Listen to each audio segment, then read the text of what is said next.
rakkoon qabu. Jaalibsaan ni dhufa. Jaalibsaa wajjin finna. Jaalibsaan eegani biloo godhe mana isaan dhaqu jee. Walii galee. Addis mana isaan dhaqanii innis mana kennuuf rakkoon qabu. Amma akkuma obboleeyyanitti akkuma nama wal kabajuutti yoo dhugumaan akka sirraa qabaate yoo dhugumaan daangaatti dabarte waliin finna.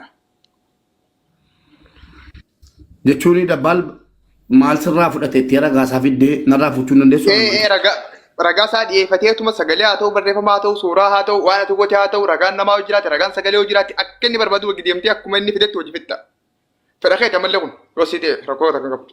Naan gallee jaalibsaan maallaqa narraa qabaa? Inni maallaqaan sirraa qaba jee sirraan qabu ati. Hin qabu waan ta'eef dhimma kanatti cinqamuu barbaadu. Yoo inni ragaa qabaate waliin dhaabadhu. Dabbal. Okay. Malee wajjin bittu? Jaalladha afaaniin jaalladhu. Inaasoo wajjin. Okay. Yoo jaalibsaan bakka jaalibsaan jirutti teessee ibsa wajjin inaasoitu? Yoo inni ragaa fidate jechuudha. Inaasofne narraan qabu gatii ta'eefi sakandii tokko asirraa socho'uu hin deemu. Nama jaalibsaan na jibbisiisuu danda'u guutuu na jibbisiisu. Atoo haqa feetaa dhimma kiyyarraa dabbaal obboleessa koo. Okay. Kana godhu kutak. Ayyee kana godhu.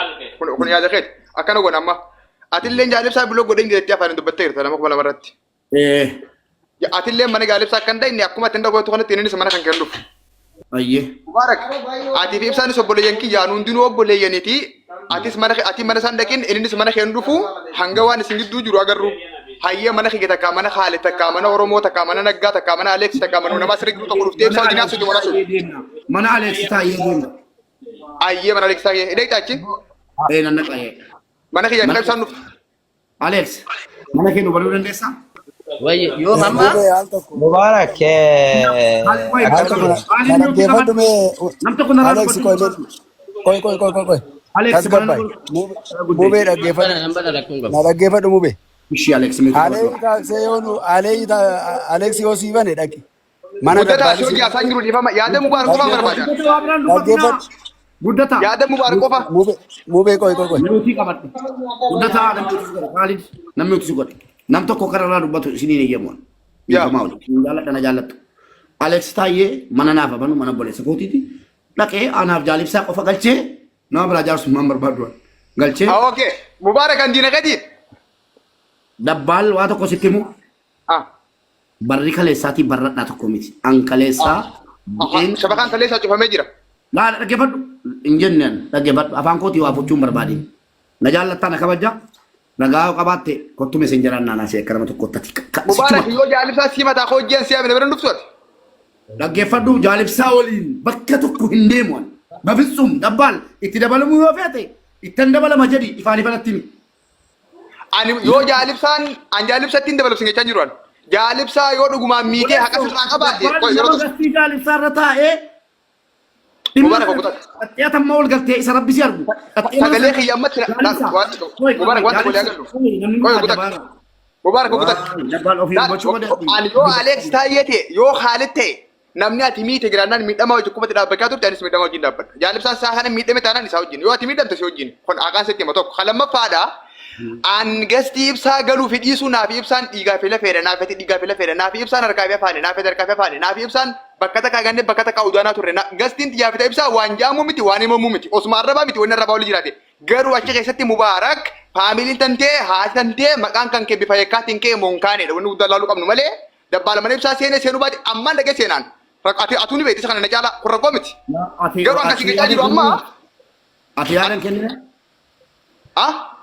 Yaadan kennine achitti.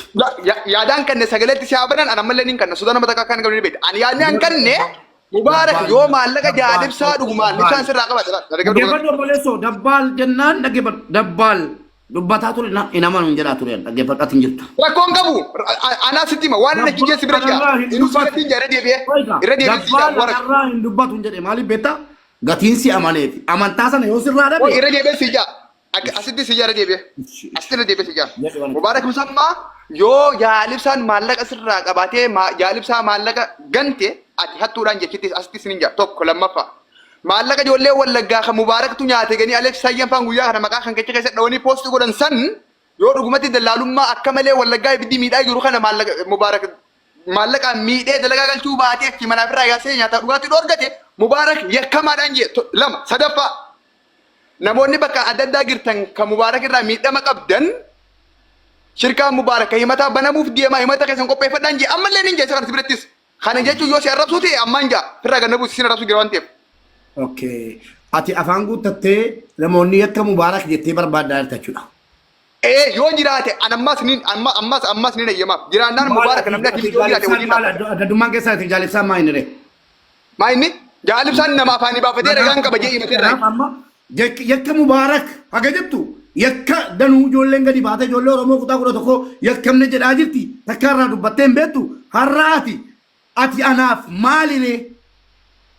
Mubaarak ani yakka kan dubbadhutti eegaa turti ati waan isin galadhuuf. Gadi baatee yakka Mubaarak sirriitti balleesse kottaa jettee barbaadaa jirtaati kan eenyu barbaadde? Inni kun si arrabsuudha mii? Si arrabsuudha? Na xiqqeessuudha.